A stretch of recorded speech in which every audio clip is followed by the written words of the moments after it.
All right, check this out. If you're in the last mile delivery industry, we have created something that's just for you. We've called it the last to first huddle, or the L2F huddle. We can come into an ecosystem or community built for the last mile by the last mile. Now, you'll be able to get access to educational courses, right? Playbooks, as I call them. We build playbooks teaching you everything from A to Z in the last mile industry. Everything from how to set your right driver model, to how to navigate misclassification issues, to how to find customers, how to price that work, how to operate it, all the way through to if you want to buy a company, how do you value those businesses.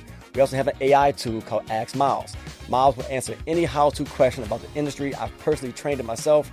It's pretty damn good. And then also, we're about community. So you're going to access coaches, experts. We have film studies or weekly calls.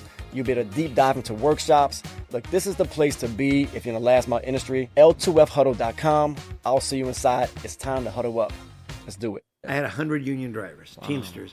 Our payroll was in the hundreds of thousands every week. Wow. I can't make it up, and we're doing probably 4,000 to 5,000 deliveries a day.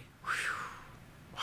And that was all concentrated here in this area? Or all in this area. Okay. You had the major studios and obviously independent production companies, but our big client was Paramount Pictures. Mm-hmm. You had Columbia Pictures before they merged.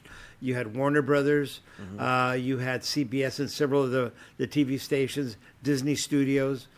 They were the big ones there. Now there was no back then, no Hulu. There was no Netflix. It was just the major studios. MGM. Yeah. Certainly a true last to first story, right? I mean, just hearing what you said so far, going from, leaving the company, kind of getting pushed out of the company, and then finding a new solution, a better way to service your clients, and then obviously becoming, I'm assuming at that point, were you the primary? I know in some of our notes you shared that you guys were exclusive to a lot of these studios. So were you the main provider for a lot of these studios? We were.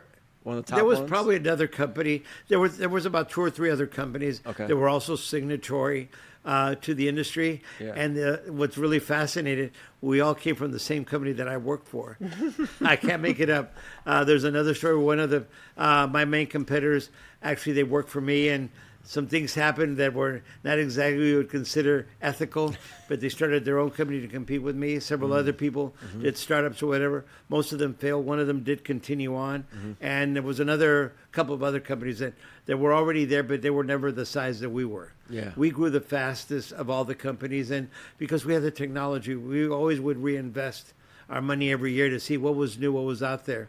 Good and bad, because the good is that, you're being proactive and you're trying to stay ahead of the game. The bad is that there was not a lot of prior experience with that particular product. So some of the products ended up not working as we thought they were going to work, which created some legal issues with the people that were, expounding on their product, and it didn't come through with what they said it could do. Yeah, yeah. All right, so take me through the transition of this, because obviously we live in a world today where, like we were talking right before here, I'm working with the engineer here, and I got a memory card, and we're trying to figure out how we're going to record this, and it's going to get uploaded, and by the time I get back home, it'll be electronically sent to to my computer. See, it's thanks to you guys that we don't have the business that we used to have because it's all digital. I'm looking at this chip you took out of your computer, saying this. Back then, there were reels of sound tapes, and we're picking up these tapes that had to be then transferred to another format that's going to be combined then to the movie or the episode of the television show. Then even after that, it still has to go to editorial.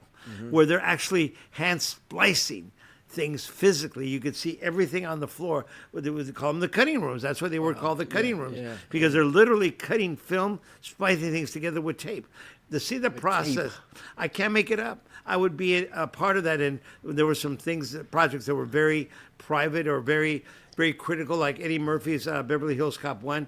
You had to be there as a driver because you're picking up whatever phase of the film. You had to physically stay with that product to make sure that it wasn't going anywhere else. Once we would pick it up, they would send a guard with our driver to make sure it's getting from point A to point B with no stops. I can't make it up.